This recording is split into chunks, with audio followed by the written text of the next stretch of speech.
நியூஸ்ஜே நேயர்களுக்கு வணக்கம். இது சொல்லியடி நிகழ்ச்சி.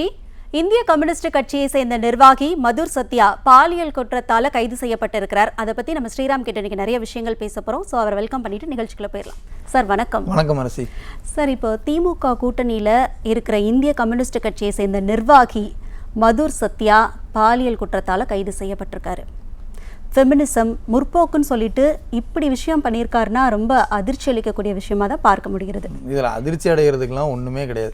நீங்கள் சொல்கிறீங்களே, இப்போது வந்து ஆரம்பித்து 2 தடவை சொல்லிட்டீங்க இந்திய கம்யூனிஸ்ட் கட்சியை சேர்ந்த நிர்வாகி அப்படின்னு. உண்மை என்னென்னா, இவங்கெல்லாம் வந்து கம்யூனிஸ்ட்டுகளோ பெரியாரிஸ்ட்டுகளோ கிடையாது. திமுக ஆட்சிக்கு வருவதற்கு முன்பில் இருந்தே, அதாவது 2019 காலகட்டத்திலிருந்தே வந்து பார்த்தீங்க அப்படின்னா அதிமுக குறித்து அவதூறு பரப்புவதற்காகவே ஒரு கூட்டத்தை வந்து உருவாக்கி வச்சுருக்கிறாங்க. இவங்கெல்லாம் வந்து பார்த்திங்கன்னா நேரடியாக திமுகக்குள்ளே இருக்க மாட்டாங்க. ஆனால் இவங்க எல்லாருமே நீங்கள் பார்த்துருப்பீங்க. ஸோ இவங்களெல்லாம் ப்ரொடெக்ட் பண்ணிக்கிறாங்களா? அவங்க நீங்கள் எங்களுக்கு லாயலாக இருங்க, நீங்கள் என்ன வேணால் பண்ணிக்கோங்க, நான் உங்களை ப்ரொடெக்ட் பண்ணிக்கிறேன். கிட்டத்தட்ட அந்த மாதிரி தான். அதாவது இவர்களை உருவாக்கி வச்சுருக்காங்க. இவங்க வந்து பார்த்திங்கன்னா கம்யூனிஸ்ட் கட்சியில் இருப்பாங்க, பெரியாரிய இயக்கங்களில் இருப்பாங்க. சில பேர் வந்து பார்த்திங்கன்னா இப்போ ஊடகவியலாளர் அப்படின்னு சொல்லிட்டு யூடியூப் சேனல்ஸ் ரன் பண்ணிக்கிட்டு இருப்பாங்க. அவங்களுக்கு பெரிய அனுபவம் எதுவுமே இருக்காது. ஓகேங்களா? அவங்களோட வயசை கேட்டிங்க அப்படின்னா ஆச்சரியப்படுவீங்க. ஆனால் இந்த ஊடக விவாதங்கள்லாம் நடக்குது இல்லையா, மீடியாவில் டிபேட் நடக்கல, அந்த டிபேட் எல்லாத்துலேயுமே வந்து பார்த்திங்கன்னா இவர்கள் வந்து பங்கேற்பாங்க. ஏதோ ஒரு பெரிய ஒரு 10 தேர்தலை பார்த்த மாதிரியும் 10 ஆட்சி காலத்தை பார்த்த மாதிரியும் அனுபவசாலிகள் போலும் இவர்கள் உட்காந்து பேசிக்கிட்டு இருப்பாங்க. ஸோ அவங்களுக்கு எப்படி அந்த அளவுக்கான அக்சஸ் கிடைக்கிது அப்படின்னா, இவர்கள் எல்லாருமே திமுகவால் வளர்க்கப்பட்டவர்கள். இந்த மதுர் சத்யாங்கிற நபரும் கூட வந்து பார்த்திங்கன்னா அந்த மாதிரி தான். அதிமுக குறித்து அவதூறு பரப்புவதற்காகவே உருவாக்கப்பட்ட மெட்டீரியல் தான் அந்த மதுர் சத்யா போன்ற நபர்கள். இன்னும் நிறைய பேர் இருக்காங்க. இவங்க வந்து அம்பேத்கருடைய கருத்துக்களை பேசுவாங்க, கம்யூனிஸ்ட கருத்துக்களை பேசுவாங்க, திராவிட கருத்துக்களை பேசுவாங்க. இந்த 3த்தையுமே பேசி குழப்புவாங்க. இவர்கள் குழப்பவாதிகள். இவர்களுக்கு சித்தாந்த தெளிவோ எதுவுமே கிடையாது. இவங்களோட நோக்கம் என்ன? அதிமுக குறித்து அவதூறு பரப்பணும், அவ்வளோதான். திமுகவுக்கு ஆதரவாக பேசணும். திமுகவுக்கு எதிராக ஏதாவது ஒரு பிரச்சனை வந்துருச்சு அப்படின்னா வரிஞ்சு கட்டிட்டு வந்து அவர்களுக்கு வந்து முட்டு கொடுக்கணும், செய்யணும். அது மட்டும்தான் இவங்களோட ரோல். ஸோ இந்த மாதிரி பேச போகும்போது என்னதுன்னா, மீண்டும் மீண்டும் ஊடகங்கள், குறிப்பாக திமுகவினுடைய கட்டுப்பாட்டில் இருக்கக்கூடிய சில ஊடகங்கள் இவங்களெல்லாம் தொடர்ந்து ப்ரொஜெக்ட் பண்ணும்போது, ஓகே இவங்க வந்து நீங்கள் சொன்ன மாதிரி பெரிய முற்போக்காளராக இருக்கிறாங்க, செய்கிறாங்கன்னு சொல்லி பெண்கள், அது வந்து அரசியல் கட்சியில் இயங்கக்கூடிய பெண்களாகவும் இருக்கலாம், வெளியில் இருக்கக்கூடிய பெண்களாகவும் இருக்கலாம், இவர்களை நம்பி வந்து பார்த்திங்கன்னா இவங்ககிட்ட பேசுகிறாங்க. பேசும்போது ஆரம்பத்தில் வந்து பார்த்திங்கன்னா அந்த தோழருங்கிற வார்த்தைக்கான அர்த்தம் என்ன அப்படின்றத இன்றைக்கி பல பேருக்கு தெரியல. அது வந்து ஒரு ஃபேஷன் மாதிரி ஆயிடுச்சு. இப்படி இந்த மதுர் சத்யா மாதிரியான ஆட்கள் தங்களிடம் அணுகக்கூடிய பெண்கள்கிட்ட இப்படி தான் முதல்ல ஆரம்பிக்கிறது. தோழர், என்ன தோழர், என்ன பண்ணுறீங்க, இந்த கருத்து இந்த புத்தகத்தில் என்ன இருக்குது தெரியுமா, இந்த மாதிரி தான் ஆரம்பிக்கிறது. அதுக்கப்புறம் அது வந்து தோழியாக மாறும் அப்படின்னு சொல்கிறாங்க. ஏன்னா அவர்கள்ட்ட இருந்து பாதிக்கப்பட்ட பெண்கள் சொல்கிறது தான் சொல்கிறோம். ஆமாம், அவங்க நிர்வாகியே தானே புகார் அளிச்சிருக்கிறாங்க இமெயிலில். கண்டிப்பாக. இப்போ அவங்க வந்து என்ன சொல்கிறாங்க, முதல்ல தோழர்னு ஆரம்பிப்பாங்க, அப்புறம் அது தோழிக்கு வரும், தோழியிலிருந்து அவங்க டியர்னு மாறுவாங்க. அப்படியே வந்து பார்த்திங்கன்னா இந்த மாதிரியான பாலியல் தொல்லைகள் இதெல்லாம் பண்ணுறாங்க அப்படின்ற சொல்கிறாங்க. இப்போ இந்த விஷயத்தில் மதுர் சத்யா விஷயத்தில் நம்ம ஏன் வந்து ரொம்ப பெரிய அளவுக்கு இதை பார்க்க வேண்டியிருக்கு அப்படின்னா, இவர் வந்து அந்த பெண்கள்கிட்ட வந்து பார்த்திங்கன்னா அவர்களை வந்து தவறாக பயன்படுத்தினது மட்டும் இல்லாமல் அதை ஆபாச வீடியோவாக எடுத்து பலருக்கும் வந்து ஷேர் பண்ணியிருக்காரு. யாருக்கு இவர் ஷேர் பண்ணார் அப்படின்றது தான் இன்றைக்கி இருக்கக்கூடிய கேள்வி. யார் அந்த சார்கள்? மதுர் சத்யா கிட்ட இருந்து பெண்கள் குறித்த அந்த வீடியோக்களை சொன்ன மாதிரி யார் அந்த சாருக்குன்ற கேள்வியே இன்ன வரையும் எழுந்துட்டு இருக்கே. அதுவே இன்னும் யாருன்னு தெரியலையே. அண்ணா பல்கலைக்கழக சம்பவமாகட்டும், இப்போ நடந்த விளாத்திக்குளம் சம்பவமாகட்டும், அதே போல் 2 வாரத்துக்கு முன்னாடி வந்து சென்னையில் தரமணியில் கல்லூரி மாணவி கூட்டு பாலியல் வன்கொடுமை செய்யப்பட்ட சம்பவமாகட்டும், தொடர்ந்து பெண்களுக்கு எதிரான குற்ற சம்பவங்கள் நீடிச்சிட்டு தான் இருக்குது. இப்போ மதுர் சத்யாவில் பிடிபட்டிருக்கு. யார் அந்த சத்யான்லேருந்து இப்போ வரையும் அதுக்கான தகவல் நம்மளுக்கு எதுவும் கிடைக்கல. இதனோட பின்னணி யார், எந்த தைரியத்தில் இப்படியெல்லாம் பண்ணிட்டு இருக்காங்க எல்லாரும்? அதுதான் அந்த பின்னணி தான் வந்து இன்றைக்கு தமிழக மக்கள் உற்று நோக்க வேண்டிய ஒன்றாக இருக்குது. ஏன்னா இது வந்து திமுக ஆட்சிக்கு வந்ததுலேருந்தே வந்து பார்த்தீங்கன்னா அப்படின்னா பலவிதமான மாஃபியாக்கள் இன்றைக்கு தமிழ்நாட்டில் வந்து உருவாகிருக்கு. ஒரு பக்கம் மணல் மாஃபியா, இன்னொரு பக்கம் வந்து பார்த்திங்கன்னா கிட்னி திருட்டு மாஃபியா, இன்னொரு பக்கம் வந்து பார்த்திங்கன்னா அந்த அரசு டெண்டர்கள்லாம் எப்படி எடுக்கலாம்னு சொல்லிட்டு அது ஒரு மாஃபியா கும்பல் மாதிரி அவங்க செயல்பட்டு இருக்காங்க. டாஸ்மாக் ஊழல், ஆமாம், டாஸ்மாக்ல அது கரூர் கம்பெனின்னு சொல்லிட்டு ஒரு மாஃபியா. இப்படி பல மாஃபியாக்கள் இருக்குது. பிரதமர் அவர்களே வந்து பார்த்திங்கன்னா மதுரை கூட்டத்தில் பேசும்போது வந்து சொல்கிறாரு, இது ஒரு மாஃபியா கவர்மெண்ட் அப்படின்றத சொல்கிறார்.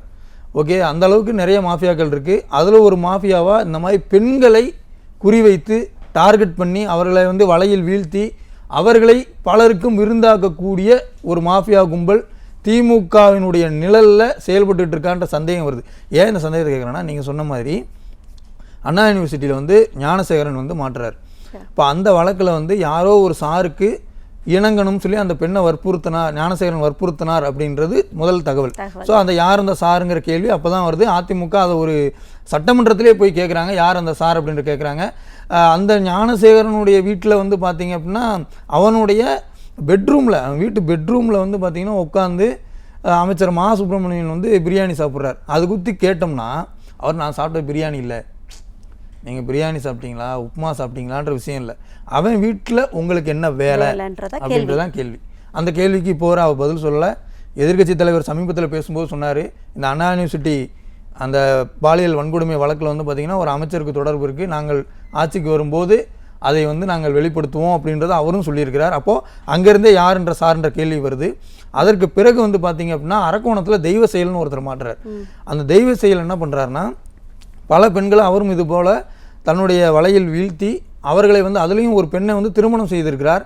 தான் திருமணம் செய்த அந்த பெண்ணை வந்து பார்த்தீங்க அப்படின்னா பல சார்களுக்கு, திமுகவை சேர்ந்த சார்களுக்கு இரையாக்க பார்த்தார் அப்படின்றத அந்த பெண் குற்றச்சாட்டாக சொல்கிறாங்க. சரிங்களா? அதுவும் யாரை குறிப்பிட்டு சொல்கிறாங்க அப்படின்னா, ஒரு முறை வந்து அன்பில் மகேஷ் அவர்களுடைய உதவியாளரை நாங்கள் போய் பார்த்தோம், என்னையே அவங்களுக்கு வந்து அறிமுகப்படுத்தி வச்சார் இந்த தெய்வ செயல் அப்படின்றத அந்த பெண் குற்றச்சாட்டாக சொல்கிறாங்க. ஸோ அங்கேயும் வந்து பார்த்திங்கன்னா சார்களுக்கு இரையாக்குறாங்க அப்படின்ற ஒரு குற்றச்சாட்டு அப்படின்ற வந்தது. இப்போ இந்த மதுர் சத்யா விவகாரத்தில் எடுத்துக்கிட்டிங்க அப்படின்னா, அவர் பெண்கள்கிட்ட தவறாக நடந்து கொண்டு வீடியோ எடுத்தது மட்டும் இல்லாமல் அதை பலருக்கும் ஷேர் செஞ்சுருக்கிறார். அவர்கிட்ட இருந்து வாங்கின அந்த சார்கள் யார், அவர்கள் இவர் வந்து வீடியோக்களை எவ்வளோ ஷேர் பண்ணியிருக்காருன்னா வீடியோ மட்டும்தான் ஷேர் பண்ணாரா, இல்லை வேறு ஏதாவது தவறுகள் நடந்ததா, பெண்கள் இன்னும் எத்தனை பெண்கள் பாதிக்கப்பட்டிருக்காங்க, ஏன்னா இப்போ வந்து 10 கம்ப்ளைண்ட் வந்திருக்குன்னு சொல்கிறாங்க, இன்னும் எவ்வளோ பேர் இருக்காங்க அப்படின்ற கேள்வி இந்த இடத்துல இருக்குது. அப்போது நீங்கள் சொல்கிற மாதிரி கப்பிள் ஆஃப் டேஸ் ரொம்ப நாள் நீடிச்சு தான் நடந்துட்டு இருந்திருக்கும் போல இது. கண்டிப்பாக, ஏன்னா திடீர்னு உடனே நடந்துடாதுல்ல. இவர்கள் ஆட்சிக்கு வந்ததுலேருந்தே வந்து பார்த்திங்கன்னா பெண்களை இது போன்று வலையில் வீழ்த்தி விருந்தாக்கக்கூடிய ஒரு கேடுகட்ட செயல் அப்படிங்கிறது நடந்துக்கிட்டு இருக்குது அப்படின்றதுக்கு பல்வேறு உதாரணங்கள் இருக்குது. இப்போது அந்த திமுககாரங்களாம் டிபேட்டில் பேசும்போது வந்து ரொம்ப இன்டெலெக்சுவலாக பேசுவாங்க. எடப்பாடி பழனிசாமி டெல்லிக்கு போனார், அதுக்கு முன்னாடி டிடிவி போனார், கனெக்ட் த டாட்ஸ்ன்னு சொல்லுவாங்க. நீங்களும் அதேமாதிரி இந்த டாட்ஸை பூரா கனெக்ட் பண்ணுங்கள். ஏன் அவங்களுக்கு தான் கனெக்ட் பண்ண தெரியுமா, மற்றவங்களுக்கு தெரியாதா? நமக்கும் தெரியும் தானே. கனெக்ட் பண்ணுங்கள். ஞானசேகரன், தெய்வ செயல், இந்த மதுர் சத்யா எல்லார்கிட்டையுமே வந்து இந்த வீடியோக்கள் இவ்வளவு விஷயங்கள் தெரியாமல் என்னென்ன இருக்குமோ யாருக்கு தெரியலையா? கண்டிப்பாக. அப்போ தெரியாமல் இன்னும் எவ்வளோ இருக்குது அப்படின்ற கேள்வி இருக்குது. அம்மா வந்து 2011 ஆட்சிக்கு வந்த பொழுது புரட்சித் தலைவர் அம்மா அவர்கள் வந்து இந்த நில அபகரிப்பு அப்படின்ற விவகாரத்தை விசாரிப்பதற்காகவே தனி பிரிவு அப்படின்றது ஒன்றை உருவாக்குனாங்க. ஏன்னா அன்றைக்கி நில அபகரிப்பில் வந்து திமுககாரங்க மிகப்பெரிய அளவுக்கு ஈடுபட்டாங்க, அதை விசாரிப்பதாக பண்ணாங்க. இன்றைக்கு ஒருவேளை ஆட்சி மாற்றம் வருகிற பொழுது இன்றைக்கு நமக்கு என்ன தேவைப்படுது அப்படின்னா, இந்த திமுகவை சார்ந்தவர்கள் செய்த பாலியல் குற்றங்கள் இதில் வந்து எத்தனை பேர் உண்மையிலே பாதிக்கப்பட்டாங்க, எத்தனை சார்கள் இதில் இன்வால்வ் ஆகியிருக்காங்க, இதையெல்லாம் விசாரிக்கிறதுக்குனே ஒரு தனி அமைப்பை நம்ம உருவாக்கலாம். அந்த அளவுக்கு இங்கே குற்றங்களானது நடந்துக்கிட்டு இருக்குது. இப்போ இதை மறைக்கிறதுக்காக தான் என்ன பண்ணுறாங்கன்னா, இந்த மதுர் சத்யாவுக்கு அந்த டிபேட்ஸில் பேச வச்சவங்களாக இருக்கட்டும், அவருக்கு வந்து மேடை கொடுத்தவர்களாக இருக்கட்டும், இவர்கள் எல்லாம் வாண்டடாக வர்றாங்க. இது சிபிஐன்ற ஒரு கட்சியிலிருந்து ஒரு நிர்வாகி அவரை வந்து அந்த கட்சி நீக்கிருச்சு, உடனே நடவடிக்கை எடுத்துருச்சு அந்த கட்சி அப்படின்னு சொல்லி தப்பிப்பதற்கான வேலையை பண்ணிக்கிட்டு இருக்காங்க. இதுக்கு பின்னாடி இங்கே ஞானசேகரன் ஆரம்பித்து எல்லாத்தையும் பேச வேண்டியிருக்கு. இதுக்கு பின்னாடி திமுக விஷயமா வெளியெடுத்தா பின்னாடி என்னமோ உடஞ்சிருமோ அப்படிங்கிற பயத்திலே அதை க்ளோஸ் பண்ண பார்க்குறாங்களோ என்னமோ நீங்கள் சொல்கிறது போல. கண்டிப்பாக அதை தான் அவங்க இப்போ அவங்களுக்கு அந்த பயம் வந்துருச்சு. இது எல்லாத்தையுமே எடுத்து பேசணும் அப்படின்னா இது ஏன்னா இது தீவிர விசாரிக்கப்பட வேண்டிய ஒன்று தான் இந்த வழக்குகள் எல்லாமே. சமீபத்தில் ராஜீவ்காந்தி மேலே ஒரு குற்றச்சாட்டு வந்தது இல்லையா, திமுகவினுடைய மாணவரணி செயலாளராக இருந்த ராஜீவ்காந்தி அவர்கள் மீது ஒரு குற்றச்சாட்டு வந்தது, எல்லா செய்தி ஊடகங்கள்லையுமே வந்துருந்துச்சு இல்லைங்களா. 35 பெண்கள் அவர் மீது பாலியல் குற்றச்சாட்டுக்கு சொல்லியிருக்கிறாங்க அப்படின்னு. அதற்கு இன்றைக்கு வரைக்கும் திமுக தரப்புலேருந்து என்ன மறுப்பு வந்திருக்கு? இல்லைங்க அப்படி எதுவும் கிடையாது சொல்லியிருக்கிறாங்களா, ஏன் சொல்லலை? ஸோ அப்போ இதுக்கெல்லாம் வந்து அவர்கள் பதில் சொல்லி ஆக வேண்டும். இந்த திமுகன்ற கட்சிக்குள்ளேயே அதான் அந்த போதைப் பொருள் கடத்துறதுக்கு ஒரு மாஃபியா கும்பல், கிட்னி திருடுறதுக்கு ஒரு மாஃபியா கும்பல், மணல் திருடுறதுக்கு ஒரு மாஃபியா கும்பல், கரூர் கம்பெனின்னு ஒரு மாஃபியா கும்பல், நடக்கிற குற்றங்கள் எல்லாமே இவரெல்லாம் கள்ளச்சாராயம் காய்ச்சறதுல ஆரம்பித்து எல்லாத்துக்கு பின்னாடியுமே ஒரு மாஃபியாமாய் செயல்படுறாங்க. அதே போல் இந்த பெண்கள் விவகாரத்திலும் மிக மோசமான ஒரு கும்பல் இங்கே இருக்குது. அதை வந்து இனி வரக்கூடிய காலங்களில் நம்ம விசாரிச்சு ஆகணும். இல்லை நீங்கள் சொல்கிறது போலவே ஒரு நியூட்ரலான ஊடக செய்திலையும் பார்த்தோம். முதலமைச்சர் மு.க.ஸ்டாலின் வந்து பெண்களுக்கு எதிரான குற்றங்கள் தொடர்ந்து அதிகரிச்சுட்டு வரதை பார்க்க முடியுது, ஆனால் எந்தவித நடவடிக்கையும் எடுக்கலை அப்படிங்கிற ஒரு கேள்வியை வைக்கிறாங்க. ஸோ அதை நம்ம பார்த்துட்டு தான் வந்துட்டுருக்கோம். அதுக்கான மாற்றம் வரும்னு நம்ம நினைப்போம். அதே போல் சார், இப்போ வந்துட்டு நம்ம மதுர் சத்யா பற்றி பேசினோம். திமுகவோட கூட்டணியில் நிறைய தொகுதி பங்கீட்டில் நிறைய பிரச்சனைகள், ஒவ்வொரு கட்சியும் பிரச்சனை வர்றதை நம்ம பார்த்துட்டு தான் வந்துட்டுருக்கோம். இது வந்து திமுகவோட வெற்றி வாய்ப்பை இழக்கிறதுக்கான ஒரு முன்னோட்டமாக இருக்காதா? இல்லை, அதாவது வெற்றி வாய்ப்புன்னு ஒன்று இருக்குது அப்படின்னா தான் அதை நம்ம இழக்கணும். திமுகவுக்கு ரொம்ப தெளிவாகவே அவங்களுக்கு தெரியுது, இந்த தேர்தலில் திமுக வெற்றி பெறாது. இன்னொன்று வந்து என்ன சொல்கிறாங்கன்னா, எங்கள் கூட்டணி தலைவர்கள் எல்லாரும் நாங்கள் நன்றாக தான் இருக்கோம் அப்படின்னு முதலமைச்சர் மு.க.ஸ்டாலின் சொல்கிறாங்க. ஆனால் மற்ற கட்சி தலைவர்கள்லாம் என்ன சொல்கிறாங்க, அவர் தான் அப்படி சொல்லிக்கிறாரு, நாங்கள் நன்றாகவும் இல்லை ஒன்றாகவும் இல்லை, நாங்கள் கேட்குற தொகுதியை அவங்க எங்களுக்கு கொடுக்கவே இல்லை, ஏன்னா அவங்களோட நாங்கள் வளர்ந்துருவோம் அப்படின்னு நினைக்கிறாங்க. ஸோ அப்படி சொல்கிறாங்க. ஒருவேளை திமுகவுக்கு அந்த பயம் இருக்குமோ, கேட்டதை கொடுத்துட்டா நம்மளோட வளர்ந்துருவாங்களோ, அப்படி நம்ம அடிமையாகவே வச்சுக்கணும் அப்படின்னு நினைக்கிறாங்களா? அது ஒரு மனநிலை. அது வந்து பார்த்திங்கன்னா ஒரு பெரிய மனப்பான்மை. இந்த கட்சிகள்லாம் என்றைக்குமே வளரக்கூடாது. எப்போ, அதாவது இன்றைக்கி ஸ்டாலின் இருக்கார், நாளைக்கு உதயநிதி முதல்வர் ஆகணும், அதுக்கு பிறகு அவருடைய மகனை முதலமைச்சர் ஆகணும். எவ்வளோ பெரிய அவங்களுடைய இலக்கு ரொம்ப பெருசு. ஸோ அப்போ அந்த இலக்கு அடைகிறதுக்கு இவங்கெல்லாம் இப்படியே இருந்தால் தானே சொல்லப்படுது. ஆமாம், அந்த குடும்பத்துக்கு இவங்க தேவைப்படுறாங்க. அது ஒரு காரணம். ரெண்டாவது காரணம் என்னென்னா, இந்த தேர்தலில் திமுக வெற்றி பெறாதுங்கிறது அவங்களுக்கு தெரிஞ்சிருச்சு. குறைந்தபட்சம், ஏன்னா புதிய கட்சிகள்லாம் உள்ளே வந்திருக்கிறதால குறைந்தபட்சம் இவர்கள் வந்து எதிர்க்கட்சி தலைவர் அந்தஸ்தை பெறணும் அப்படின்னா இன்றைக்கி அவர்கள் வந்து 170லேருந்து 180 தொகுதிகளில் போட்டியிட்டால் தான், அந்த 29 தொகுதியில் வெற்றி பெற்றால் தான் நீங்கள் வந்து எதிர்க்கட்சி தலைவர் ஆக முடியும். அந்த அளவுக்கான வெற்றியையாவது பெற முடியும். எவ்வளோ அதிகமான தொகுதியில் போட்டியிடுறீங்களோ அதுக்கு தகுந்த, ஏன்னா அந்த அளவுக்கு இங்கே அந்த ஆட்சியின் மீதான வெறுப்புங்கிறது மக்கள் மத்தியில் இருக்குது. நீங்கள் 100 பேர்கிட்ட பேசுனீங்கன்னா 70லேருந்து 75 பேர் இந்த ஆட்சி சரியில்லை அப்படின்னு ரொம்ப வெளிப்படையாக சொல்கிறாங்க. பேலன்ஸ் இருக்கிறவங்களாம் இந்த ஆட்சி நடந்துகிட்டு இருக்கேன்ற ஒரு பயத்தில் கருத்து இல்லைன்னு சொல்கிறாங்க, இல்லைன்னா பரவாயில்லைங்க அப்படின்ற சொல்கிறாங்க.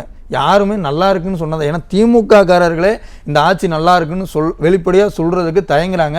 அந்தளவுக்கு மோசமான ஒரு ஆட்சின்றது நடந்துகிட்டு இருக்குது. அப்போது இவர்கள் இன்றைக்கு அதிகமான தொகுதியில் போட்டிட்டால் தான் எதிர்க்கட்சி அந்தஸ்தையாவது பெற முடியும். அதற்காகத்தான் என்ன செய்கிறாங்கன்னா, ரோட்டில் போகிற வர எல்லா கட்சியுமே, சரிங்களா, நீங்கள் அந்த கட்சிகளை சேர்க்குறதில்ல, எல்லாருமே வந்து 0.5% இருக்கக்கூடிய தேமுதிகவை சேர்த்து அவர்களுக்கு வந்து எம்பி சீட்டு கொடுத்து அதிக சீட்டுகளை கொடுத்து இப்படிலாம் பண்ணுறாங்களேன்னு பேசுகிறாங்க.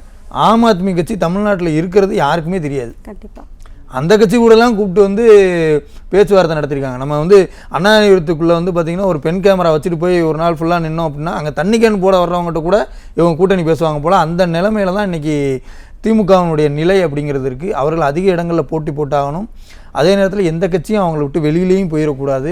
புதுச்சேரியிலையும் காங்கிரஸ் திமுக கூட்டணியில் ஒரு பெரிய அரசல் புரசல் இருக்கிறத பார்க்க முடியுது. அதனோட இம்பேக்ட் வந்து நம்ம தமிழ்நாட்டில் இருக்கும்னு சொல்கிறாங்க. தமிழ்நாடு மட்டும் திமுக பிரச்சனை இல்லாமல் புதுச்சேரியிலையும் இந்த மாதிரி இருக்கே, இதை நம்ம எப்படி தான் பார்க்குறது? 100% அவர்களுக்கு இங்கே அது எதிரொலிக்கிறதுக்கான வாய்ப்பு இருக்குது. ஏன்னா இன்றைக்கே வந்து மாணிக்கம் தாகூர் வந்து அந்த ஆட்சியில் இருக்கக்கூடிய அவலங்களெல்லாம் அப்படியே ஒன்று ஒன்றா எடுத்து பேசிக்கிட்டே இருக்கிறார். பேசித்தான் ஆகணும்.